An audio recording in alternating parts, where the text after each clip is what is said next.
Planet Earth about to be recycled. Mais à quoi peut-il bien penser?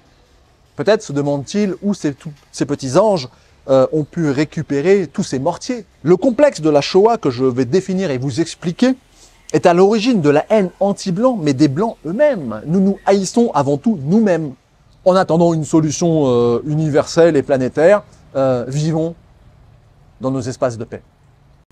Histoire, philosophie et politique, car tout est politique dans la vie.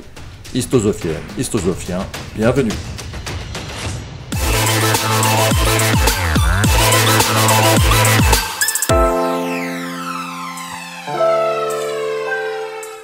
Sommes-nous face à l'apocalypse? Sommes-nous face à la fin du monde blanc, de l'homme blanc, de notre culture helléno-chrétienne? Regardez ces vidéos.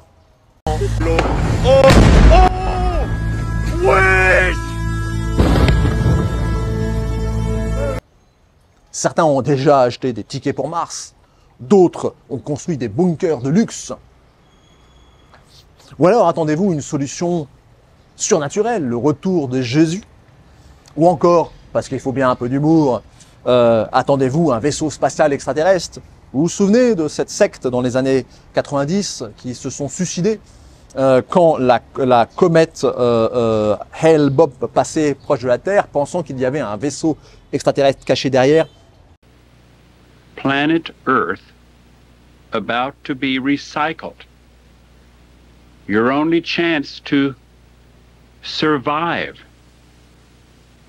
or evacuate is to leave with us. Au bord duquel il y avait Jésus. Au moins, eux, ils se sont suicidés gentiment, ils n'ont pas fait d'esclandre, ils n'ont pas mis en danger la vie d'autrui, comme les Jaïns, en quelque sorte. Plus concrètement et plus sérieusement, que faut-il faire face à ce chaos? Eh bien, je pense qu'il ne faut rien faire. Il faut laisser la bête, le démon du gauchisme, la libérale démocratie capitaliste, mourir sous le poids de sa propre bêtise. Entendez bien que je ne dis pas socialiste ou communiste. J'ai trop de respect pour Marx et les frères Strasser. Et pour le Parti communiste chinois qui, lui, se préoccupe de sa population et qui a sorti 500 millions de Chinois de la pauvreté. C'est bien différent de ce que fait Macron pour ses propres pauvres en France. Regardez cette belle image du Macron penseur.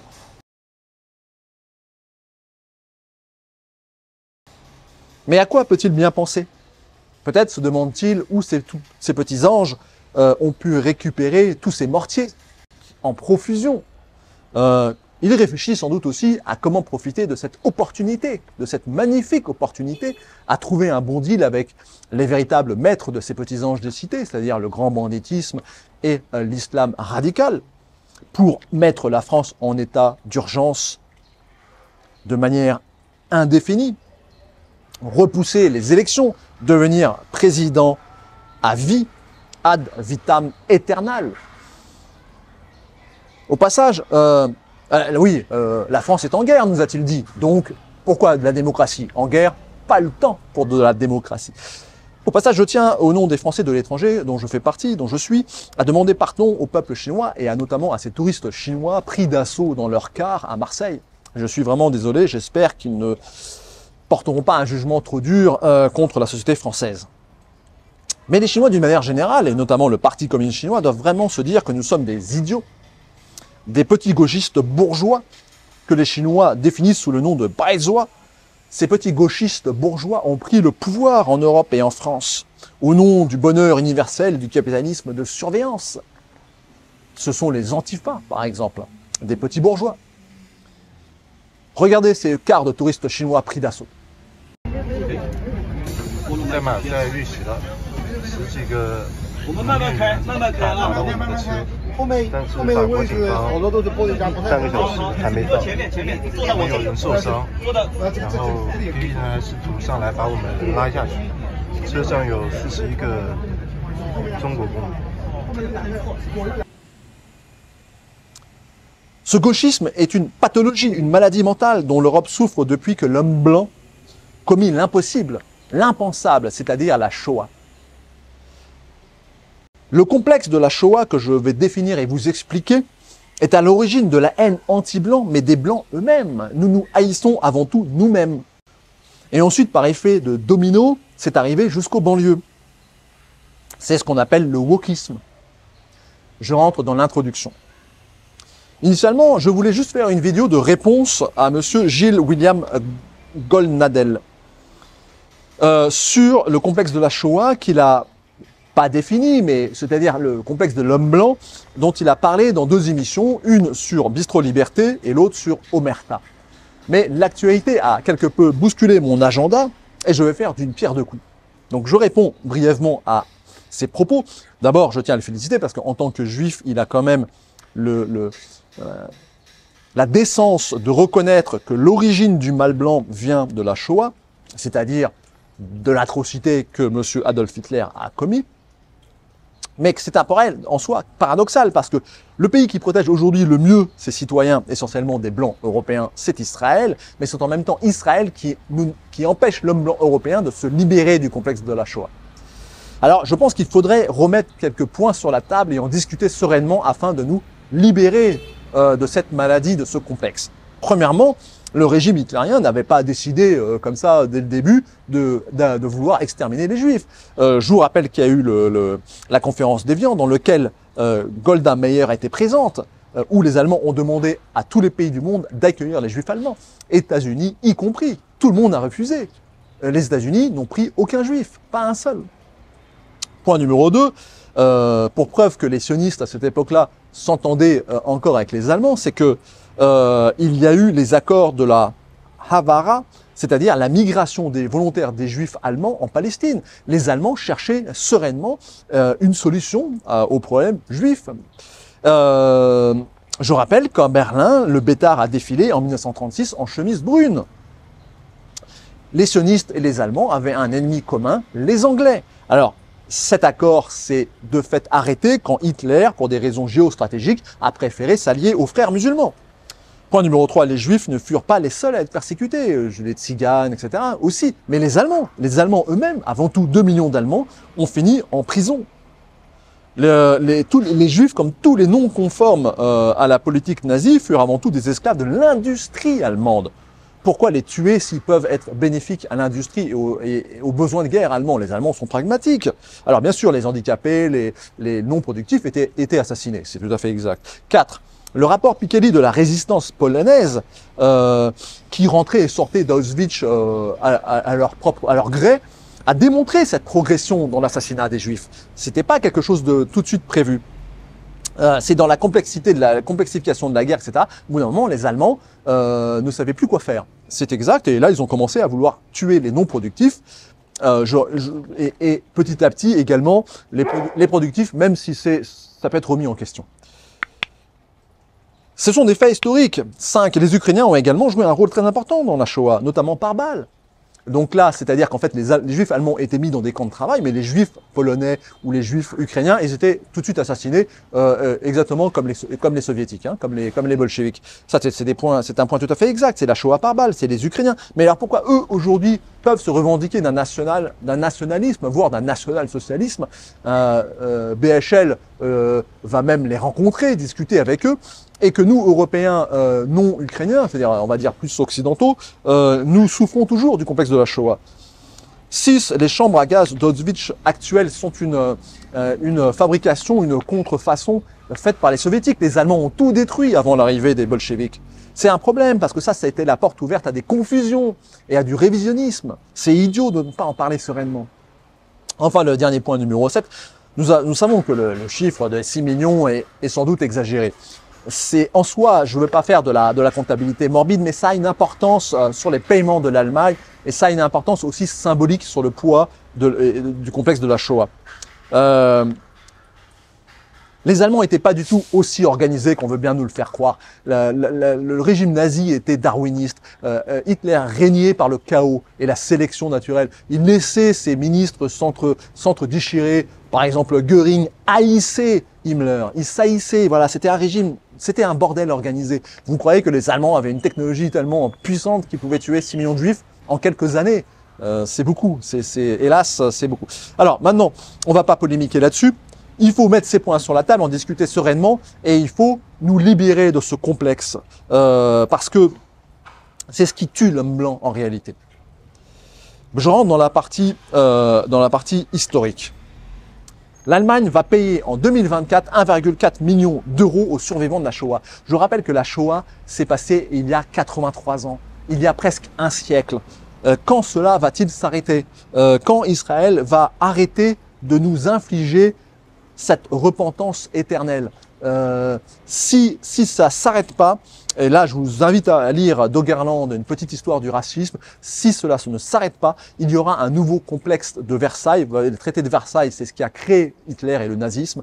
Eh bien, si Israël ne lâche pas un peu de bride à l'Europe vis-à-vis de ça, l'inverse va arriver, un nouvel Hitler va arriver. C'est également une forte contrainte que nous avons en Europe chez les Blancs, notamment chez les jeunes, qui se haïssent, qui ne sont pas bien dans leur peau à cause de ce complexe. Mais les jeunes des banlieues, c'est-à-dire les Maghrébins et les Africains, ne souffrent pas de ce complexe. Donc ça crée une forte disparité. Je vous donne un exemple sur les gilets jaunes. Les gilets jaunes ont ce complexe et ils n'ont jamais osé franchir certaines limites. Et c'est bien compris par les jeunes de banlieue. Regardez cette vidéo. Allahu Akbar, Allahu Akbar. On n'a pas peur. On est des musulmans, alhamdoulilah. Si la police nous tue, on a le droit de tuer. C'est écrit dans le Coran. Voilà. Celui qui te tue, tu as le droit de le tuer. Il pourra être pour pas de justice, pas de paix. C'est terminé pour vous, finito pipo. Vous allez tous descendre au tableau. Police nationale, tout le monde. Tout le monde. C'est pas prêt de s'arrêter. Les gars, on va leur faire pire qu'en 2005. On va pas s'arrêter. En 2005, ça a duré un mois. Wallah, on va annuler nos vacances, on va les annuler pour vous. Et on va rester et on va vous montrer qui on est. Nous ne sommes pas les gilets jaunes. Revoyez un petit peu les copies, revoyez les références. Vous avez vu ce discours sur les gilets jaunes, d'un point de vue anthropologique, c'est extrêmement intéressant. Alors, allons-nous réellement vers une guerre ethnique en France? L'Inde s'en inquiète. Le gouvernement indien s'en inquiète. Regardez cette image.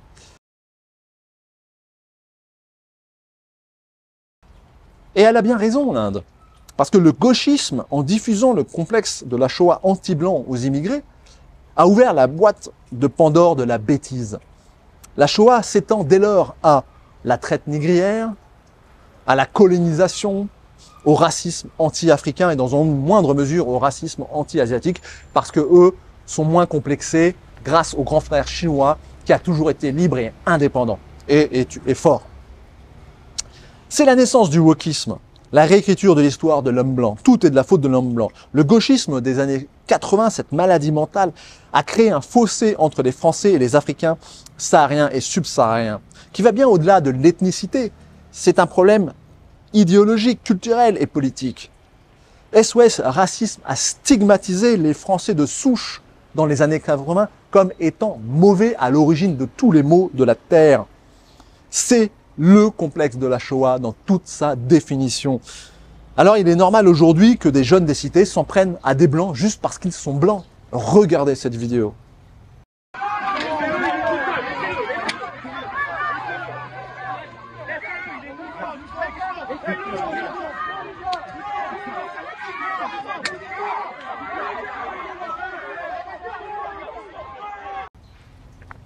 Pourquoi? Parce que les blancs sont mauvais, par définition, c'est le wokisme. Je rentre dans la partie philosophique. Tout cela vient du postmodernisme des années 60-70, ayant comme idée que le monde capitaliste moderne, inventé par des blancs cupides et mauvais, prenait fin, allait finir. Regardez cette image.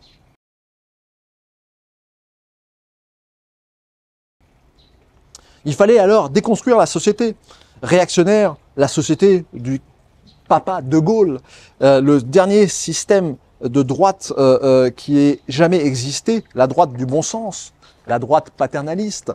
Je vous invite en complément à regarder ma vidéo sur le postmodernisme, déconstruction et racisme, très complémentaire.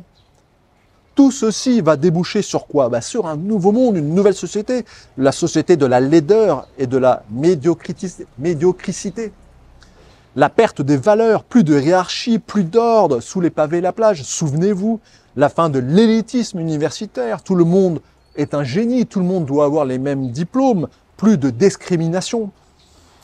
C'est la volonté si vous voulez, de l'égalitarisme, c'est-à-dire on fait une moyenne basse tirée vers le bas. Le paternalisme doit disparaître, l'éducation aux chiottes, l'instruction non merci. De fait, et sans s'en rendre compte, le complexe de la Shoah a mis fin à la virilité de l'homme européen, la virilité au sens large, c'est-à-dire intellectuel et physique, l'élitisme, la recherche de la perfection, de la beauté.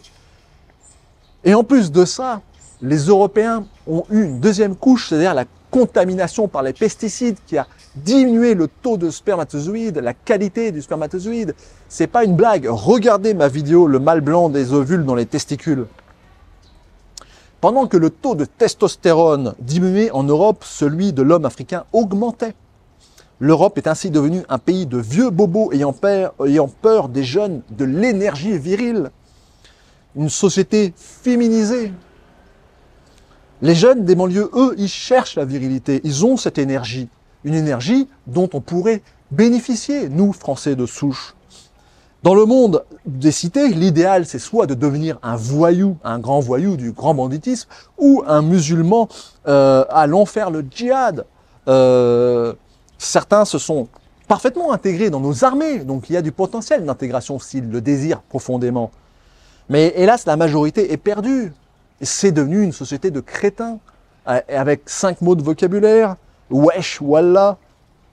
Regardez ce gâchis de potentiel énergétique. Regardez cette vidéo.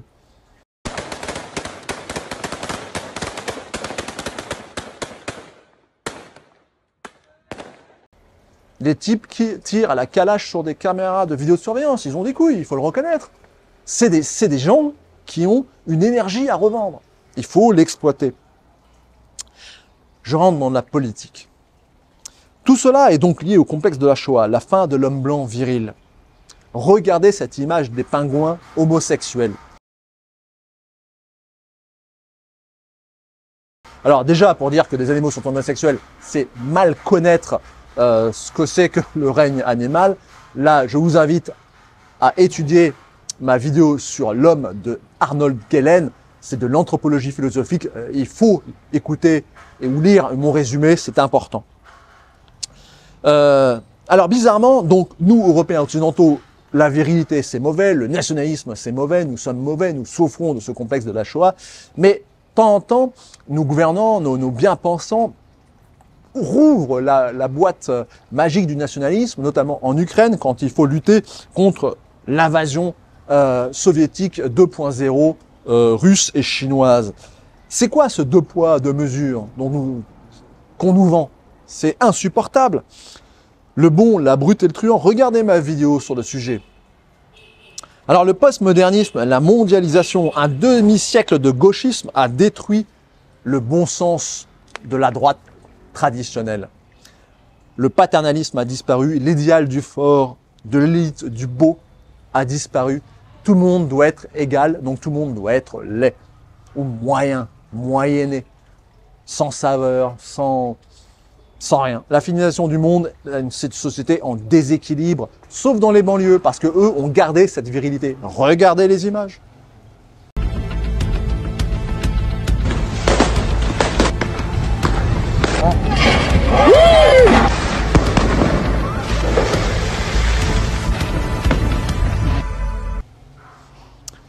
Alors tout cela a débouché sur quoi? Eh bien, ça a débouché sur un monde de crétins. Regardez des crétins à l'œuvre.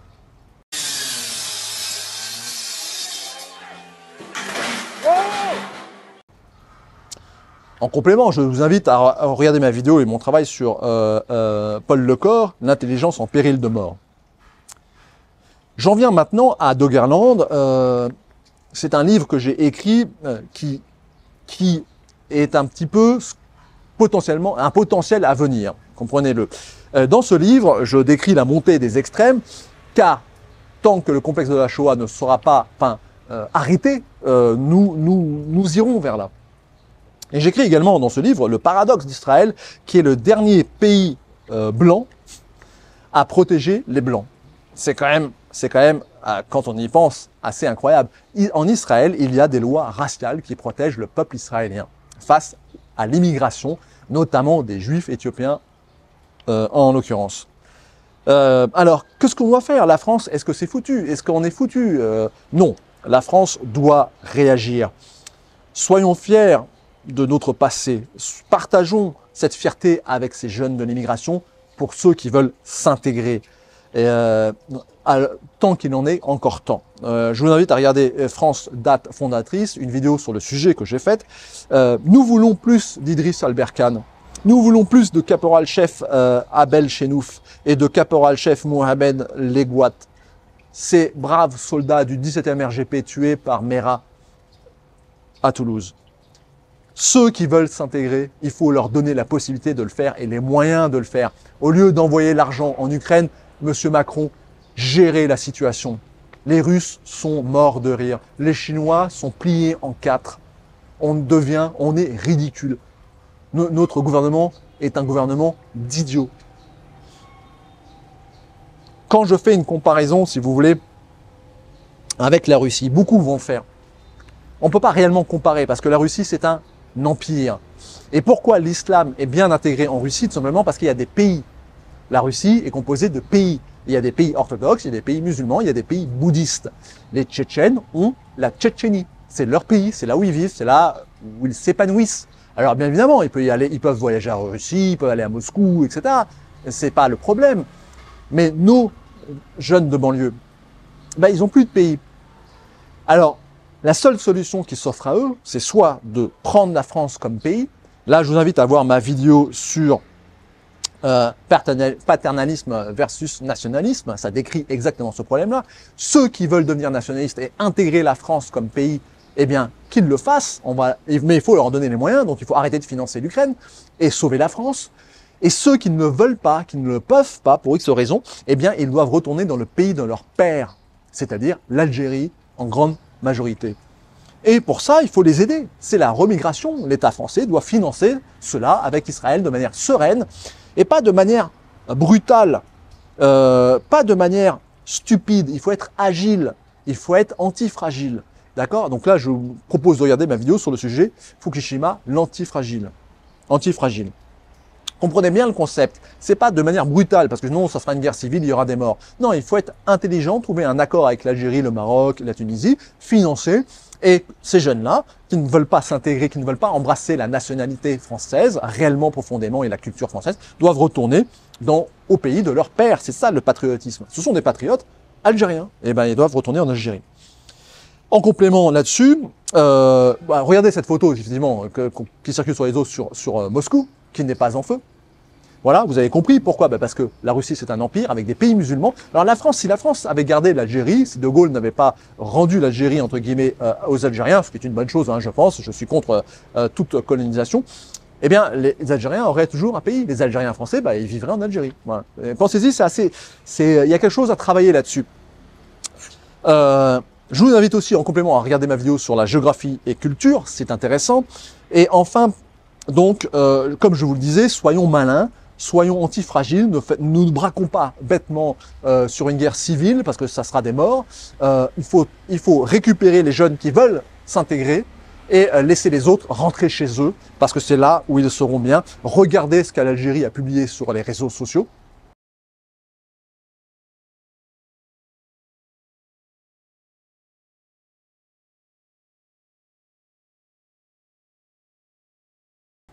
Vous avez vu, les Algériens se préoccupent de leurs ressortissants parce que ces jeunes, ces chances pour la France, ces petits anges ont tous la double nationalité, mais donc ils ont un pays, ils ont le pays de leur père. Pour ceux qui veulent y retourner, il faut les aider.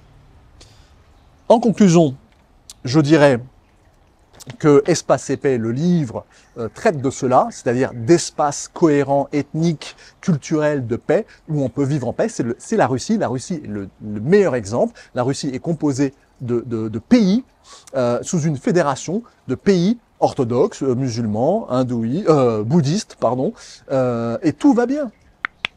Eh bien, c'est ce qu'il faut faire. Sauf que nous, la France, nous ne sommes pas la Russie, nous ne sommes plus un empire, c'est une bonne chose. Donc, nous devons préserver notre espace de paix, qui est la nation française, sa culture, sa façon de vivre. Et pour cela, eh bien, tout simplement, ceux qui ne supportent pas la France, ceux qui ne veulent pas s'intégrer. Alors je rappelle qu'il faut donner des moyens d'intégration, il faut récupérer l'argent donné à l'Ukraine, arrêter ces bêtises-là et gérer la France et donner des vrais moyens d'intégration, notamment par l'armée, je pense, ou des choses viriles, parce que ces jeunes sont en recherche de l'image d'un père viril, et c'est pas avec Macron dansant sur Elton John qu'ils vont trouver cette image, d'accord? Donc il faut leur en donner une, sinon ils iront vers l'islam radical ou vers le grand banditisme. C'est inévitable, il faut être un minimum intelligent. Alors la France doit redevenir ce qu'elle a toujours été, c'est-à-dire une troisième voie. Je vous invite à regarder ma vidéo sur le sujet, c'est quoi la troisième voie? La France est ni américaine ni russe, je le répète, c'est une troisième voie. La France doit être indépendante, donner une solution à ces jeunes pour qu'ils puissent s'épanouir s'ils veulent devenir français. Les autres doivent partir. Alors maintenant, c'est ça la définition même d'un espace de paix. Maintenant, je vais parler d'un autre sujet. Il y a des jeunes qui se sont réunis et qui ont commencé à protéger des biens, etc., sous forme de milices. Je vous montre la vidéo. Oui. Oh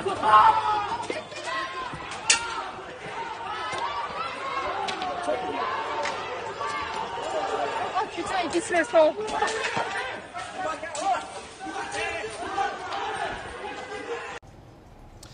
Vous voyez que c'est bien, mais faites attention parce que c'est vous qui allez finir en prison. Effectivement, tant que le régime ne changera pas en France, la virilité est condamnée, sauf pour la banlieue, bien sûr. Alors, faites attention, restez dans un espace de paix cohérent, ne vous mettez pas en risque, ne finissez pas en prison, suivez bien les règles de la loi, parlez avec la police, ils sont plus de notre côté que vous ne le pensez, sauf les idiots qui aiment matraquer les gilets jaunes, bien évidemment. Je terminerai sur cette petite vidéo de Papacito qui, un peu comme ce que je vous ai dit, plutôt préconise de laisser la bête mourir. Si vous intervenez maintenant, vous allez venir au secours de ce régime, en fait. Vous allez venir au secours de ce régime qui est en train de vaciller sous sa propre, si vous voulez, sous sa propre indulgence, en fait. Il y a eu tellement d'indulgence envers certaines personnes que ces personnes se sentent invincibles, en fait. Et tout ce laxisme, c'est le mot que je cherchais, tout ce laxisme est en train de faire vaciller le régime, en fait. C'est intéressant. Je pense qu'il faut aller effectivement vraiment jusqu'au bout du bout pour que le parti des ventres mous, c'est-à-dire les bobos, se sentent un peu menacés, enfin tout du moins réagissent, ainsi que le premier parti de France, c'est-à-dire les gens qui ne votent pas, se mettent à la politique parce qu'il faut une solution politique. C'est pas une solution armée qui va régler le problème. Soyez antifragile. Ne soyez pas darwiniste. Parce que dans l'idée du darwinisme, c'est le plus fort qui gagne, mais c'est absolument faux. C'est le mieux adapté, c'est le plus malin, c'est le plus agile qui gagne. Donc voilà un peu ma conclusion. Je pense qu'il faut, en attendant l'écroulement de la maladie mentale qui est le gauchisme, protégez-vous, faites vos espaces d'épais. Après, il va falloir reprendre le pouvoir politique en France, proposer aux jeunes qui veulent vraiment s'intégrer une intégration cohérente, bien faite, avec une virilité à la clé, quelque chose un idéal à leur donner. Les autres doivent remigrer chez eux, dans la patrie de leur père. C'est là où ils s'épanouiront. En attendant une solution universelle et planétaire, vivons dans nos espaces de paix. À bon entendeur, salut.